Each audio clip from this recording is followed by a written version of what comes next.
కర్ణుడి యొక్క అధచక్రం భూమిలో దిగబడిపోవడం మొదలుపెట్టింది. మళ్ళీ చేసుకుని సరిగ్గా నిలబడడానికి లేదు. మార్గవాస్త్రమా జ్ఞాపకానికి రావట్లేదు.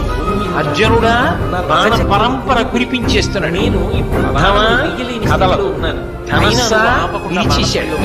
అయినా ఇంకొక ధనస్సుని బాణాన్ని తీసుకుని యుద్ధం చేశాడు. ఎంత గొప్ప యుద్ధం చేశాడంటే గాంధీవం యొక్క అల్లెతాడు కట్టే ముడి విడిపోయేటట్టుగా కొట్టాడు. అంటే కృష్ణ పరమాత్మ మళ్ళీ ముడిని సరి చేసుకుని అర్జునుడు యుద్ధం చేశాడు. అర్జున, నువ్వు రథం మీద జ్ఞాపకానికి వస్తే రక్షించేది కాదు ధర్మం. కుంగిపోయింది.